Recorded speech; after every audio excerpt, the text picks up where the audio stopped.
આપેલ સંખ્યાઓમાં સાર્થક અંકો નક્કી કરો. નીચે જે સંખ્યા આપેલી છે એમાં સાર્થક અંક નક્કી કરવાના છે. તો પહેલા આપણે લખી નાખવું બધે સાર્થક અંક ક્યાં ક્યાં આપેલા છે, બરાબર. 0.007 મીટર સ્ક્વેર, 2.64 ગુણ્યા 10⁻²4 કિલોગ્રામ, સી 0.73 ગ્રામ સેન્ટીમીટર /3, બી 6.320 જૂલ, ઈ 6.032 ન્યૂટન મીટર સ્ક્વેર અને એફ 0.000 603.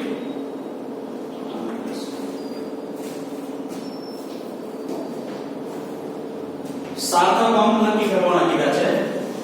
તો જો જે સાર્થક અંક નક્કી કરવા માટે હું રિવિઝન કરાવી દઉં છું. સાર્થક અંક નક્કી કરવા માટેના નિયમો શું છે તે. પહેલો નિયમ જે છે આપણી પાસે એવો હતો કે બધા શૂન્યેતર અંક છે એ સાર્થક અંક છે. શૂન્ય સિવાયના જે અંક છે ને એ તમારે કેમાં ગણવાના થશે? સાર્થક અંકની અંદર ગણવાના થશે. બીજો પોઈન્ટ, કોઈ પણ બે શૂન્યેતર અંક વચ્ચેના શૂન્યાંકો, શૂન્ય સિવાયના બે અંક હોય એની વચ્ચે જેટલા શૂન્ય હોય, પછી પોઈન્ટ વાળી સંખ્યા હોય તે ભલે, પોઈન્ટ વગરની એટલે કે દશાંશ ચિહ્ન વાળી સંખ્યા હોય તો ભલે, અને દશાંશ ચિહ્ન સિવાયની સંખ્યા હોય તોય ભલે, બરાબર. તે સાર્થક અંકમાં ગણી નાખવા. ટૂંકમાં શૂન્ય સિવાયના અંકની વચ્ચે જો શૂન્ય આવતો હોય ને તો એ સાર્થક અંકમાં તમારે ગણી નાખવા, બરાબર છે. એના પછી ત્રીજો નિયમ છે, જો સંખ્યા એક કરતા નાની હોય તો પ્રથમ શૂન્યેતર અંક જે આવશે આમ આયલા જાવ તમે, બરાબર. જમણી બાજુ જવાનું, પહેલા પ્રથમ શૂન્યેતર અંકથી પાછું ડાબી બાજુ જવાનું. એ શૂન્યાંકો સાર્થક અંકમાં ગણવાના નથી. ચોથો નિયમ છે, જો સંખ્યા અંતિમ શૂન્યેતર અંક પછીના શૂન્યાંકો દશાંશ ચિહ્ન વગરની સંખ્યા કે જેમાં પોઈન્ટ નથી આવતો એવી સંખ્યામાં છેલ્લે જેટલા શૂન્ય હોય ને એ સાર્થક અંકમાં ગણવાના નથી. પણ પોઈન્ટ વાળી સંખ્યા હોય તો એ બધા શૂન્ય સાર્થક અંકની અંદર ગણવાના છે. ચાલો પહેલું આપણે આપ્યું છે 0.007 મીટર સ્ક્વેર. આની અંદર આપણે નિયમ જે છે કયો લાગુ પડશે? ત્રીજો. શું નિયમ છે ત્રીજો?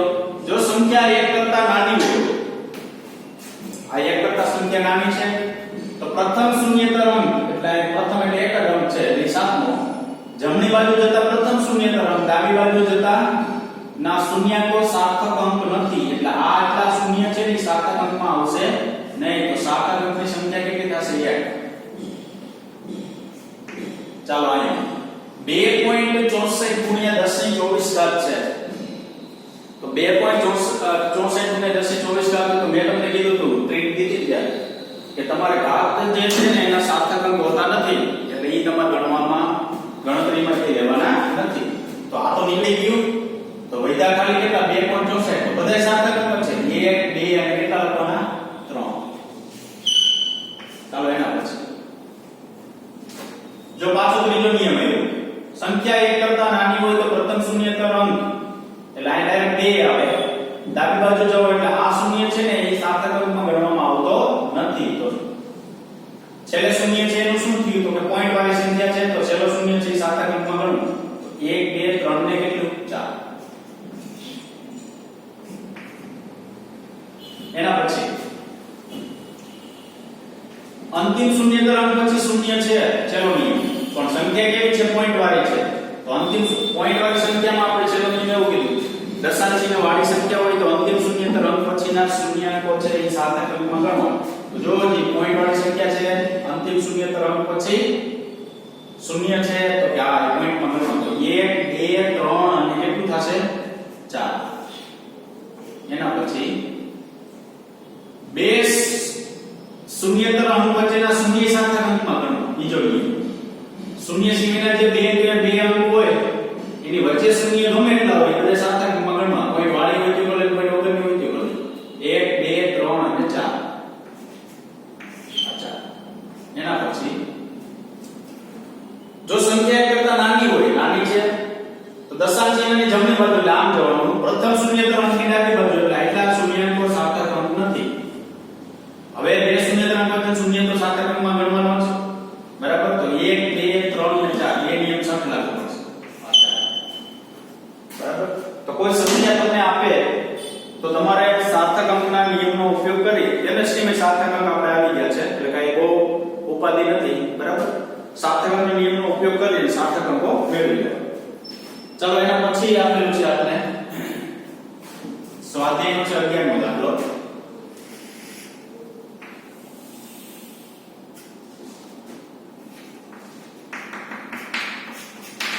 શું છે જોઈએ. એક લંબચોરસ પાતળી ધાતુની તકતી. તકતી કોને કહેવાય?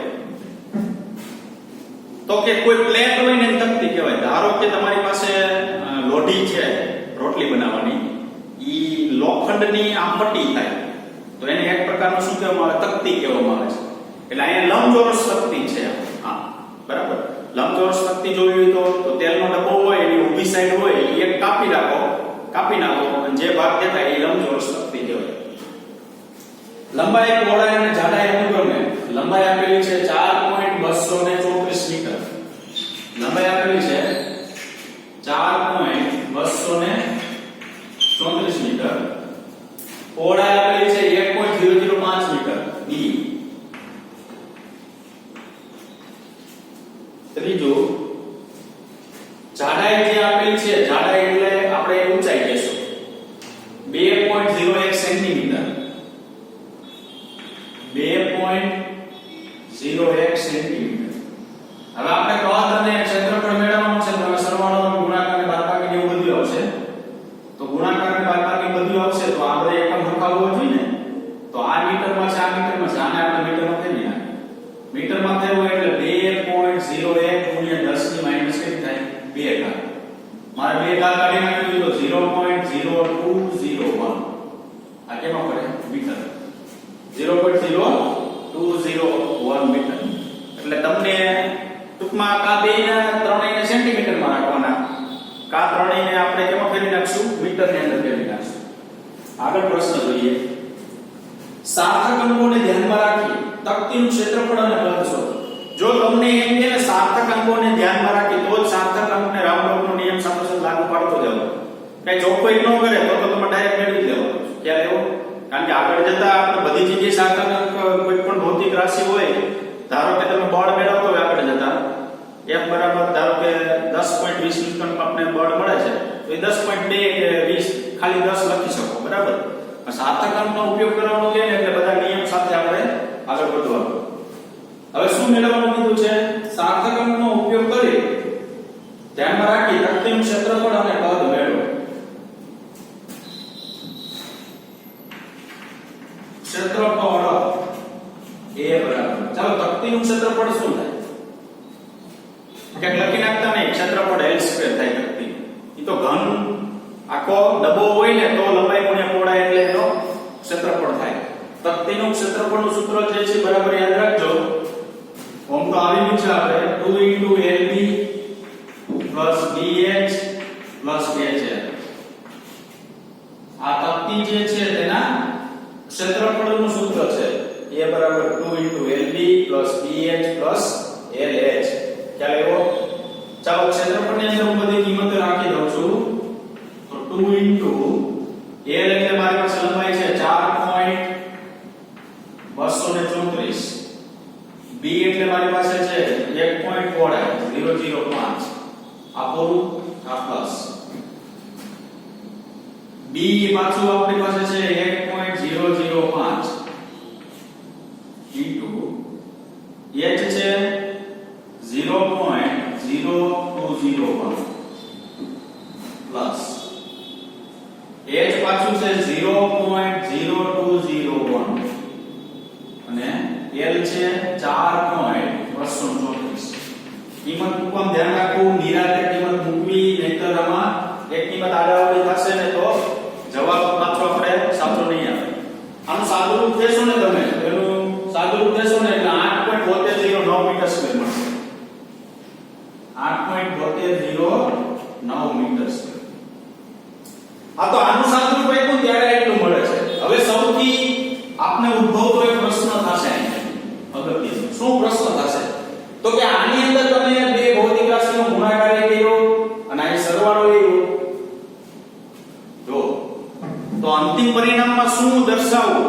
સરવાળો દર્શાવો. સરવાળાનો નિયમ અને ગુણાકારનો નિયમ બે અલગ અલગ છે. તો સરવાળાનો નિયમ એવો છે કે પોઈન્ટ પછીના લઘુત્તમ સાર્થક અંક દર્શાવવા અને ઓલાનો નિયમ એવો છે કુલ લઘુત્તમ સાર્થક અંક દર્શાવવા. તો અહીંયા બે ભૌતિક રાશિનો સરવાળો થયો. બીજી જે ભૌતિક રાશિઓ આપણને મળે છે બેના ગુણાકાર દ્વારા એનો શું થાય છે? સરવાળો. પણ એ ભાગુસભાના નિયમ પ્રમાણે યાદ રાખવાનું, સૌપ્રથમ કોઈ ભૌતિક રાશિનો ગુણાકાર થાય તો તમને રકમની અંદર જે ભૌતિક રાશિ આપેલી છે ને એનો તો પહેલા તો ગુણાકાર થયો. જુઓ પછી તમે સરવાળો કરી શકો. તમે ડાયરેક્ટ સરવાળો આવશે, આ બે સરવાળો પછી આ બે સરવાળો પછી આ બે સરવાળો પછી કરી નાખો. નો આવે જવાબ ક્યારે. સૌપ્રથમ તમારે હંમેશા શું કરવું પડે? ગુણાકાર. તો યાદ રાખજો વિદ્યાર્થી મિત્રો કે રકમની અંદર જે ભૌતિક રાશિ આપેલી હોય તે ભૌતિક રાશિની પ્રથમ જે પ્રોસેસ થાય, પ્રથમ જે પ્રોસેસ એટલે શું? તો કે ભાગાકાર થયો, ગુણાકાર થયો, સરવાળો થયો, બાદબાકી. તો અહીં ગુણાકાર થયો કે નહીં રકમની અંદર આપેલી ભૌતિક રાશિનો, તો તે અંતિમ પરિણામમાં ધ્યાનમાં લેવું. તો અહીં સૌપ્રથમ જે રકમની અંદર ભૌતિક રાશિઓ આપણે આપેલી છે ને એનો અહીં સૌપ્રથમ ગુણાકાર થયો. તો અંતિમ પરિણામમાં ગુણાકારના નિયમનો ઉપયોગ કરવો. ખ્યાલ આવે? બરાબર. સરવાળો તો પછી થયો, પહેલા તો શું થયું? ગુણાકાર થયો. આ વસ્તુ યાદ રાખજો. તો ગુણાકારનો નિયમ શું દર્શાવે છે? તો ગુણાકારનો નિયમ એવું દર્શાવે છે કે અંતિમ પરિણામમાં કુલ લઘુત્તમ સાર્થક અંક દર્શાવો. અંતિમ પરિણામમાં કુલ લઘુત્તમ સાર્થક અંક દર્શાવો. કુલ એટલે બધાય સાર્થક અંક. તો રકમમાં જોઈએ કુલ લઘુત્તમ સાર્થક અંક જોઈએ. તો જો જે આમાં કુલ સાર્થક અંકની સંખ્યા 1 2 3 4 કોઈ વાળી સંખ્યા. આમાં સાર્થક અંક 4. આમાં તો કે જો પહેલા તો શૂન્યતર અંક છે, એની વચ્ચે શૂન્ય છે. પોઈન્ટ વાળી હોતી બોલે વગરની હોતી બોલે વચ્ચેના શૂન્ય સાર્થક અંકમાં ગણો. તો આમાં કેટલા છે? 4. તો 1 2 3 4 1 2 3 4. અહીંયા સંખ્યા અહીંયા 1 કરતા નાની થઈ ગઈ. તો જો સંખ્યા અહીંયા 1 કરતા નાની હોય તો પ્રથમ દશાંશ ચિહ્નની જમણી બાજુ પ્રથમ શૂન્યતર અંકની ડાબી બાજુ અને શૂન્ય અંક. આ શૂન્ય છે સાર્થક અંક નથી. તો સાર્થક અંક કેટલા વધે? 1 2 અને 3. પાછા આમાં નિયમ લાગુ પડે. શું? બે શૂન્ય સિવાય વચ્ચે શૂન્ય છે સાર્થક અંકમાં ગણો તો 3. તો જો જે રકમની અંદર જે વેલ્યુ આપેલી છે એમાં કુલ લઘુત્તમ સંખ્યા કેટલી છે? તો આ 4 છે, 4 છે, 3 છે.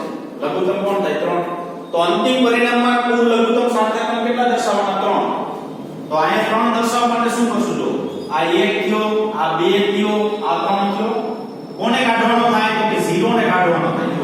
તો 0 છે એ 5 કરતા નાના કહેવાય મોટા? રાઉન્ડ ઓફ કર્યો છે ડાયરેક્ટ. તો કે 5 કરતા નાના કહેવાય. તો આગળના અંકમાં કોઈ ફેરફાર થશે નહીં. તો ફાઇનલ જવાબ 8.72 મીટર સ્ક્વેર આવશે. આ જવાબ જ્યારે તમે વિદ્યાર્થી મિત્રો લખશો ને ત્યારે તમારો દાખલો સાચો. આ જવાબ છોડી દેશો તો દાખલો ખોટો.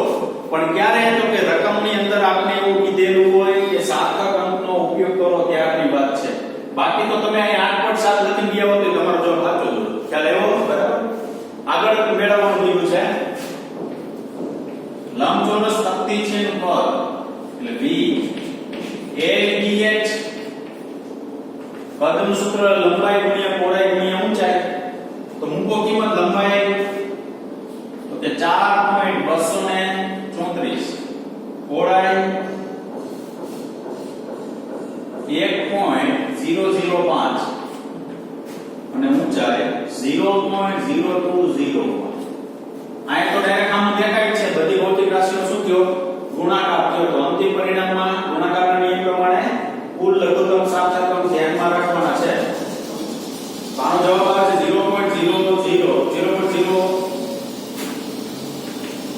855 આટલું પદ આવે મીટર. આ જવાબ છોડવાનો નથી. જો જે આમાં સાર્થક અંક 4, આમાં 4, આમાં 3. અંતિમ પરિણામમાં તો કે રકમમાં જે વેલ્યુ આપેલી છે એનો શું થયો? ગુણાકાર થયો. તો અંતિમ પરિણામમાં કુલ લઘુત્તમ સાર્થક અંક કેટલા દર્શાવવાના? 3. હવે જો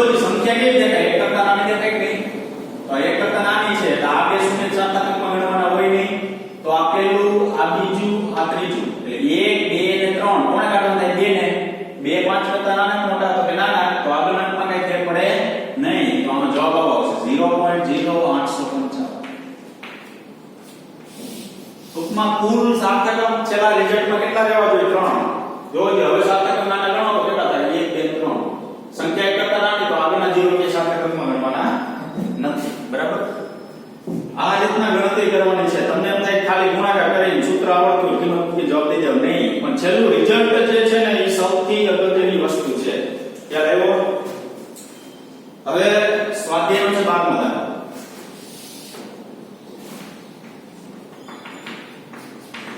શું છે 12મો દાખલો પ્રોવિઝન સ્ટોરની તુલના વડે માપેલ એક બોક્સનું દળ 2.3 કિલોગ્રામ મળે છે એક ટૂંકમાં ધારો કે બોક્સ છે પ્રોવિઝન સ્ટોરે જે કાંટો હોય ને એમાં માપ્યું એને જોઈતું તો 2.3 કિલોગ્રામ મળે છે હવે આગળ આ બોક્સમાં 2.15 ગ્રામ અને 2.17 ગ્રામ દળના સોનાના બે ટુકડા મૂકવામાં હવે એ બોક્સની અંદર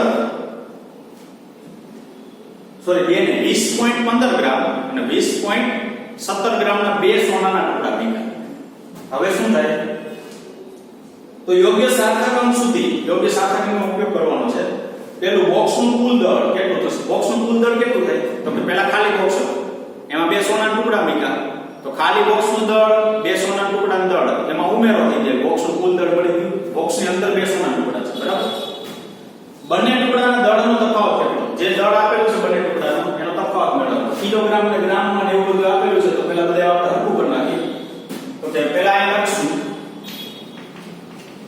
બોક્સનું દળ એને આપણે કહીશું સ્મોલ એ 2.3 કિલોગ્રામ એવું પછી પ્રથમ ટુકડાનું દળ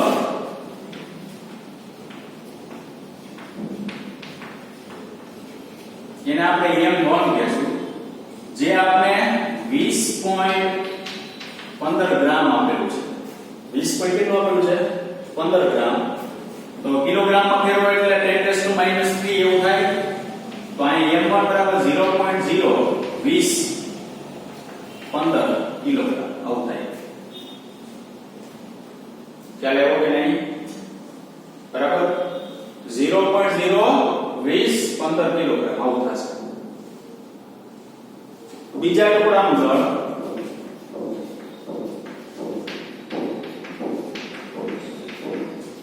m2 બરાબર 20.17 ગ્રામ તો 0.020 17 આ કિલોગ્રામ ટૂંકમાં મેં હજી તો ડેટા તૈયાર કર્યો છે કે જે ગ્રામમાં હતો ને એ કિલોગ્રામમાં ફેરવી લઈએ બરાબર હવે પેલું પૂછેલું છે બોક્સનું કુલ દળ તો બોક્સનું કુલ દળ બરાબર small m plus m1 plus m2 શું કામ તો કે બોક્સ છે એની અંદર બે સોનાના ટુકડા મૂક્યા હવે કુલ દળ કેટલું થાય તો ત્રણેય સરવાળા જેટલું થાય કિંમત મૂકી દો 2.3 વત્તા 0.02015 વત્તા 0.02017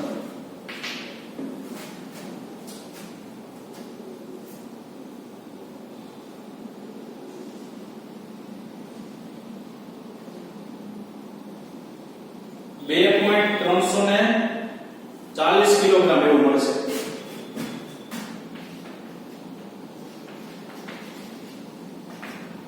સરવાળો કર્યો તો પોઈન્ટ પછી લઘુત્તમ સાર્થક અંક જોવાનો રકમમાં જે આપેલા હોય ને તો પોઈન્ટ પછી અહીં કેટલા છે 1 અહીં કેટલા છે 2 અહીં કેટલા છે 2 તો લઘુત્તમ કેટલું થાય 1 તો પોઈન્ટ પછી 1 દર્શાવો પોઈન્ટ પછી 1 થાય કોને કરતા થાય 4 ને 5 કરતા નાના મોટા નાના આગળના માટે કેમ ન પડે આ જો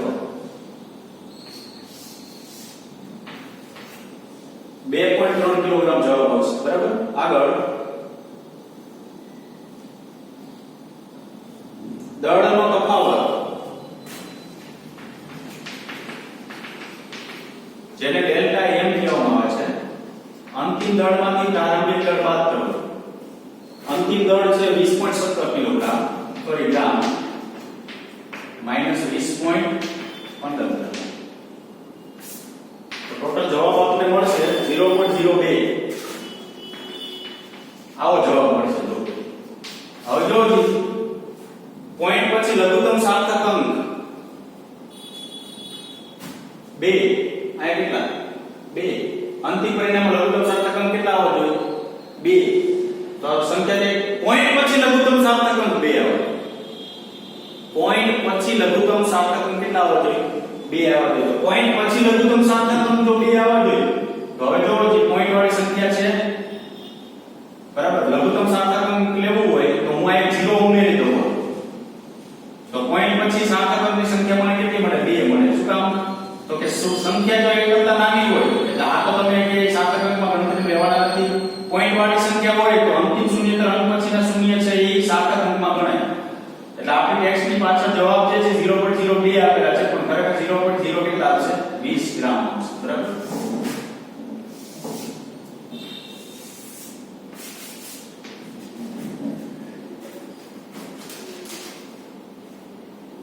સ્વાધ્યાયમાં છે 25મો દાખલો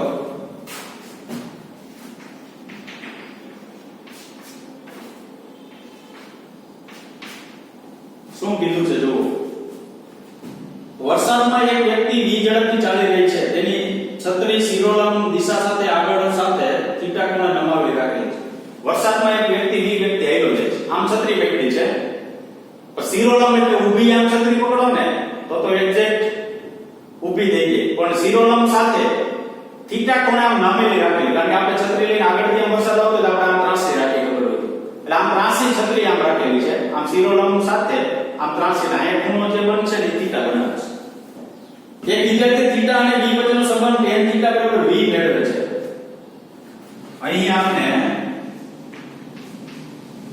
tan થીટા બરાબર કેવો સંબંધ મેળવે છે v એક વિદ્યાર્થી આવો સંબંધ મેળવે છે એટલે થીટા જે આપણે શિરોલંબ અને છત્રી વચ્ચે ખૂણો v એટલે જે વ્યક્તિ ગતિ કરે છે તે અને તે અપેક્ષા મુજબ v tends to 0 theta tends to 0 ની મર્યાદામાં સંબંધ ચકાસે v tends to 0 theta tends to 0 ના મર્યાદામાં સંબંધ ચકાસે એટલે તો કે થીટા છે ને એ અતિ સૂક્ષ્મ છે ટુ 0 તો v ટેન્ડ્સ ટુ 0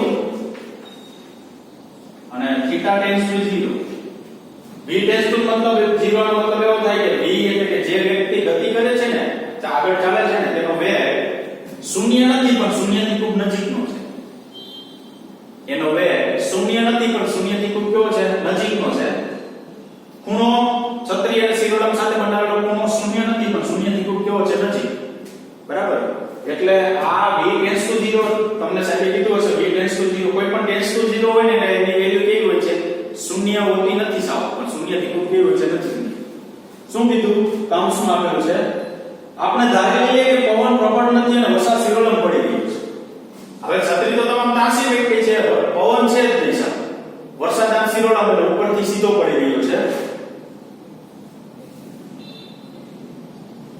તમે વિચારી શકો કે આ સંબંધ સાચો હોઈ શકે જો નથી તો આવા કારણનું અનુમાન કરો આ સંબંધ વિદ્યાર્થી જે સંબંધ વિચાર્યો છે tan θ બરાબર v બરાબર એ સંબંધ જે છે સાચો છે જો નથી એ લોકોએ કીધું નથી તો એનો મતલબ એવો કે આ સંબંધ લગભગ કેવો છે ખોટો છે બરાબર તો હવે તમે અનુમાન કરો કે સાચો સંબંધ જે છે શું આવી શકે તો આપણે અહીં લખી શકાય tan θ એ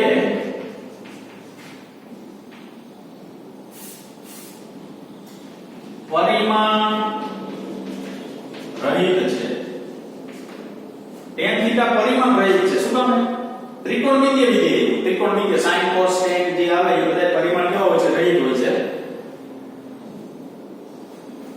તેથી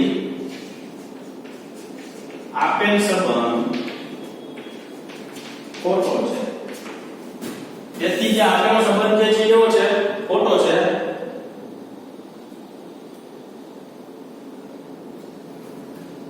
આપણે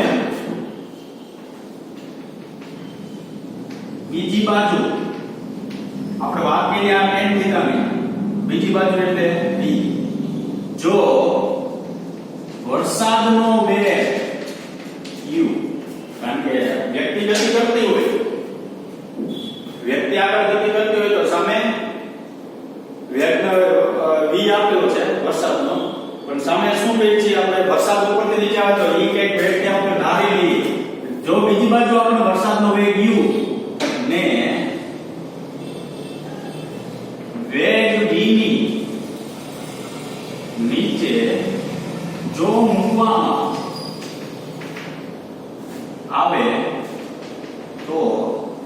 આ સમીકરણ સંતુલન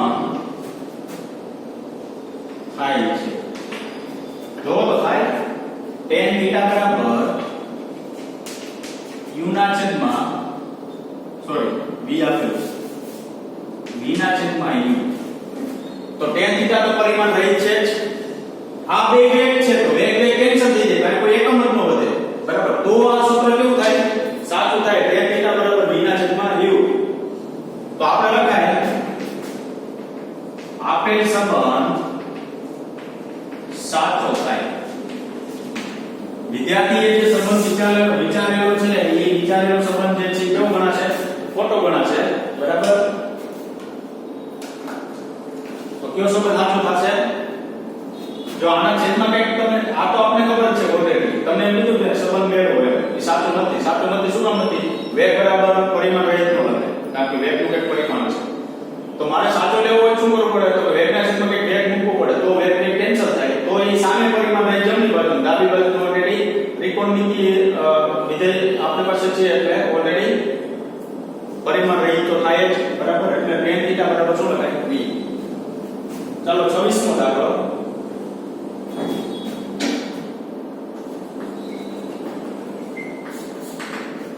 શું છે 26મો દાખલો? એક એવો દાવો કરવામાં આવે છે કે જો કોઈ પણ જાતની ખલેલ વગર 100 વર્ષ સુધી બે સીજીએમ ઘડિયાળને ચલાવવામાં આવે છે. સીજીએમ ઘડિયાળ, સીજીએમ એટલે ઘડિયાળની અંદર એક પ્રકારની ધાતુ હોય છે બરાબર. એટલે નામ આપવામાં સીજીએમ ઘડિયાળ 100 વર્ષ સુધી ચલાવવામાં આવે છે. તો તેમના સમયમાં માત્ર 0.02 સેકન્ડનો તફાવત જોવા મળે છે. 100 વર્ષ જો એ ઘડિયાળ ચાલે ને તો 100 વર્ષ પછી એ ઘડિયાળમાં ફેરફાર કેટલો થાય છે 0.02 સેકન્ડનો તફાવત એટલો જ થાય છે. તમને ખબર હોય તો આપણી ઘરે જે ઘડિયાળ હોય એમાં સેટ જે છે ડીમ પડે તો ઘડિયાળ ધીમી પડી જાય એટલે સમય જે છે એ સાચી નોંધતું નથી, પાછળ રહી ગઈ. તો સમયનો તફાવત આપણે એવું કહીએ 2 કલાક પાછળ રહી ગઈ, 3 કલાક પાછળ રહી ગઈ. સમયનો શું છે તફાવત. તો આ શું કીધું 100 વર્ષ બે ઘડિયાળને એક સાથે ચાલુ કરવામાં આવે 100 વર્ષ સુધી ચાલુ રાખવામાં આવે. આ 100 વર્ષ સુધી જો ચાલુ રાખવામાં આવે ને તો એક સમય એવો આવે છે કે બે ઘડિયાળ વચ્ચેનો તફાવત એક આગળ રહેશે એક પાછળ રહેશે તો તફાવત મળે ને 0.02 સેકન્ડનો તફાવત આવે છે. 1 સેકન્ડનો સમય અંતરાલ માપવા માટે આ પ્રમાણભૂત ઘડિયાળને ચોકસાઈ શું સૂચવે છે. જો 1 સેકન્ડનો સમય તમારે માપવો હોય તો સમય અંતરાલ વચ્ચેનો તફાવત જે છે એ તમને શું સૂચવે છે એટલે એનો મતલબ એવો કે તમારે શું મેળવવાની એમાં ઉદ્ભવતી 1 સેકન્ડમાં ઉદ્ભવતી ત્રુટિ કેટલી થશે. ટૂંકમાં પ્રશ્ન એવો છે કે 100 વર્ષ સુધી બે સીજીએમ ઘડિયાળનો તફાવત જો 0.02 સેકન્ડ મળતો હોય તો 1 સેકન્ડ દરમિયાન તમને તફાવત કેટલો મળ્યો હશે ત્યારે 100 વર્ષે એટલો મળે. આ રીતના પ્રશ્ન છે બરાબર. તો આપણે અહીંયા શું લખશું તો કે સમય આપણે 100 વર્ષ આપેલો છે.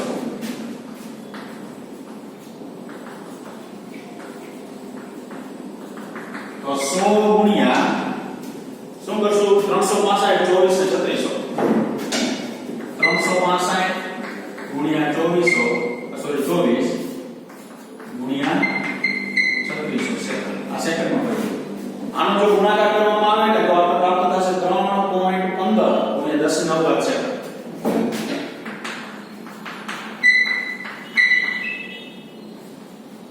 ઘડિયાળનો સમય અંતરાલ સમયનો તફાવત જે છે હવે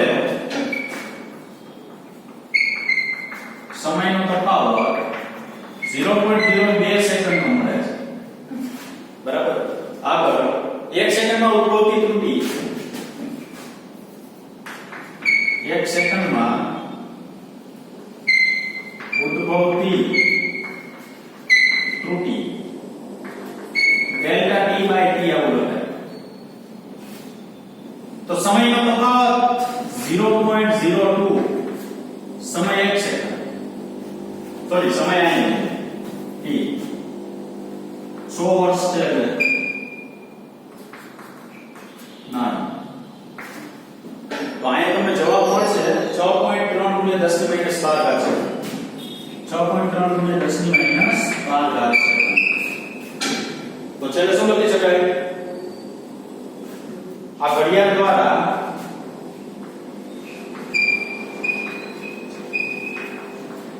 10⁻12 ઘાતના ક્રમનું માપન થશે.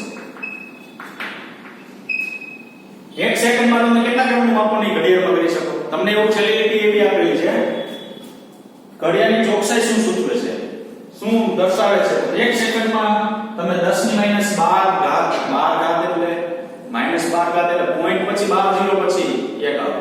બહુ સૂક્ષ્મ માપ થયું, બરાબર? જો બે સીજીએમ ઘડિયાળ રાખવામાં આવે 100 વર્ષ સુધી, આ બંને 100 વર્ષ સુધી ચાલે અને જો તફાવત 0.02 સેકન્ડનો આવતો હોય તો 1 સેકન્ડમાં તફાવત તમારે લેવો હોય કેટલો લઈ શકો? 10⁻12 ઘાત સેકન્ડ સુધી લઈ શકો, બરાબર? તો વિદ્યાર્થી મિત્રો, આપણે આ લેક્ચરની અંદર સ્વાધ્યાયનો 10મો દાખલો, 13મો દાખલો, 12મો દાખલો અને 25મો અને 26મો, બરાબર? એટલે 1 2 3 4 5 દાખલા થયેલા.